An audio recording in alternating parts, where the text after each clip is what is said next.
Hello everyone, আজকে একটি নতুন রেসিপি নিয়ে হাজির হয়েছি।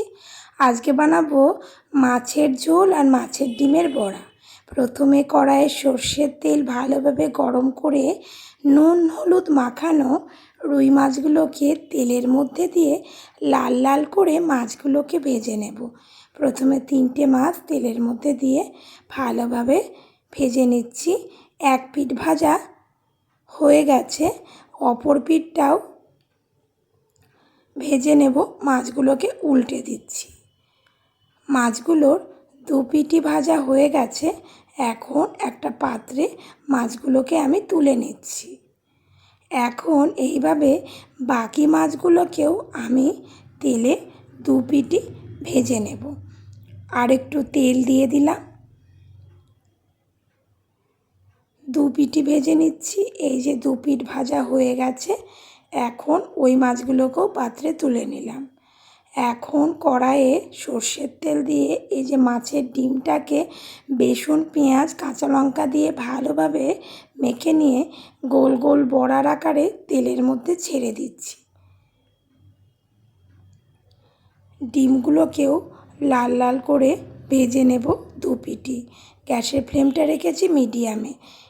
এক পিঠ ভাজা হয়ে গেছে, অপর পিঠটাও ভেজে নিচ্ছি, উল্টে দিলাম। ভাজা হয়ে গেছে, ডিমগুলোকেও তুলে নিচ্ছি। বাকি ডিমগুলোকেও এইভাবে ভেজে নেব।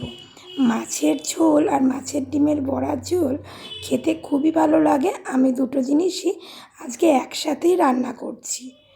ভালো করে দু পিঠই ভেজে নিয়ে একটা পাত্রে এখন আমি তুলে নেব। এখন ওই সর্ষের তেলের মধ্যেই দিয়ে দেব 5 ফোড়ন, শুকনো লঙ্কা, হালকা একটু নেড়ে চেড়ে একটা ছোটো সাইজের পেঁয়াজ কুচি তেলের মধ্যে দিয়ে দিলাম।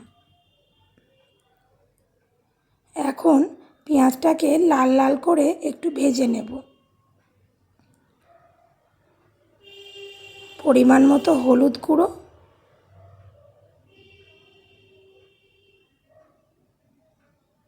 দিয়ে দিচ্ছি স্বাদ মতো লবণ। হলুদ আর লবণ পরিমাণ মতো দিয়ে দিলাম। জিরে আদা কাঁচা লঙ্কা বাটার পেস্ট দিয়ে দিলাম।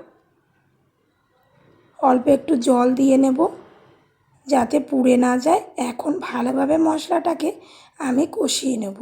যতক্ষণ মশলা থেকে তেল ছাড়তে শুরু না করবে ততক্ষণ মশলাটাকে কষিয়ে নেব।